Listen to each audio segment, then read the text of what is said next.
Some films frighten you for a moment. Others stay with you for days. But a rare few films like Osgood Perkins' Longlegs infect your mind, burrowing deep into your subconscious until reality itself feels distorted. Longlegs is not just a horror film, it's an experience. A slow, creeping nightmare that lingers long after the credits roll. It doesn't rely on cheap jump scares or excessive gore. Instead, it seeps into your thoughts, making you question what you just watched and whether something is watching you back. Today, we're diving deep into the psychological and supernatural horrors of Longlegs. We'll explore its eerie cinematography, its chilling performances, and the twisted themes that make it one of the most disturbing horror films in recent years. We'll also examine some of the deeper meanings and theories surrounding the film because Longlegs is full of secrets waiting to be uncovered. But before we get into it, let's start with the basics. What exactly is Longlegs about? At its core, Longlegs follows an FBI agent, played by Mika Monroe, as she hunts down a serial killer whose crimes defy logic. The deeper she digs, the more she realizes she's not just chasing a man, she's chasing something far worse. The murders aren't just brutal, they're methodical.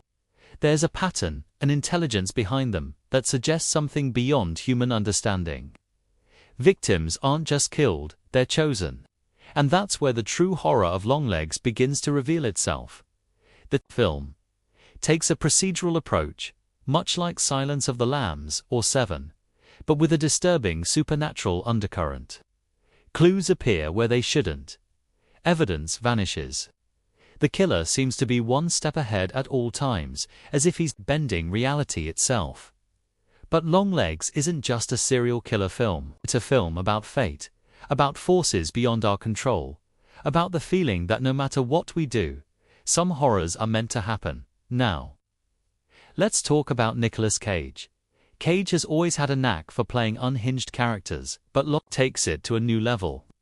His performance is almost hypnotic, blending moments of eerie calm with sudden bursts of manic energy. The way he moves, the way he speaks, every detail is calculated to unsettle. But what makes this performance stand out is how subtle it is. Cage doesn't rely on exaggerated expressions or over-the-top moments. Instead, he makes Longlegs feel inhuman simply by the way he exists in the world. Even his voice is haunting. It's not just what he says it. Each word feels like a curse, a spell pulling you deeper into his nightmare. Some have compared his performance to Heath Ledger's Joker, unpredictable, chaotic, but with a terrifying sense of purpose. Osgood Perkins understands that horror isn't just about what you see, it's about what you don't see. The framing of each shot is meticulous, often leaving empty spaces that make you feel like something could appear at any moment. One of the most effective techniques used in Longlegs is the static shot. Instead of quick cuts or shaky cam effects, the film lingers. It forces you to sit in the discomfort, to take in every shadow, every detail, and wait for something to happen. There's also the color palette, or rather, the lack of one. The film's washed-out tones give it a dreamlike, almost decayed appearance. It feels as if you're watching something forbidden, something pulled from a cursed VHS tape that was never meant to be seen. One of the most terrifying aspects of Longlegs is its sound design, from distorted whispers to an unsettling score that seems to crawl under your skin.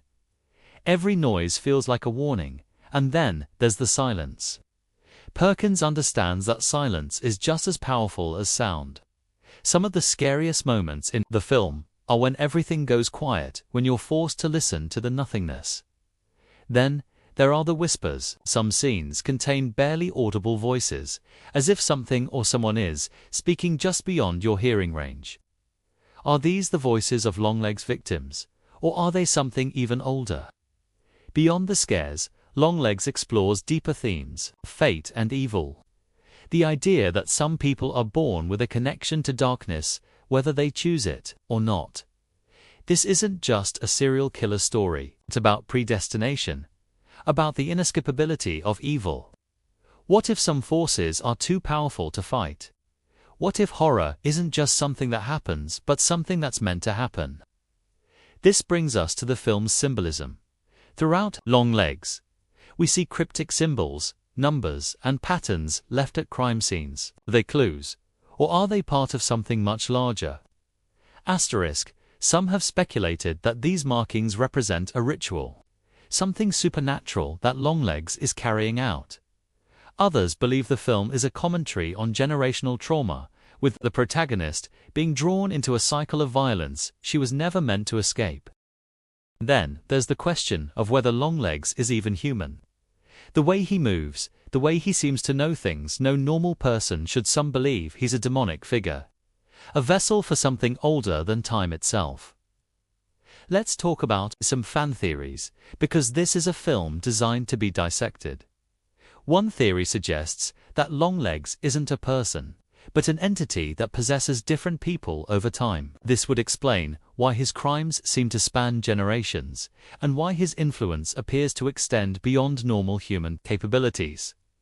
Another theory suggests that the protagonist was always meant to become Longlegs, that the entire film is a slow descent into her own transformation. Then there's the idea that Longlegs is a time loop, that this isn't the first time these events have played out, and it won't be the last.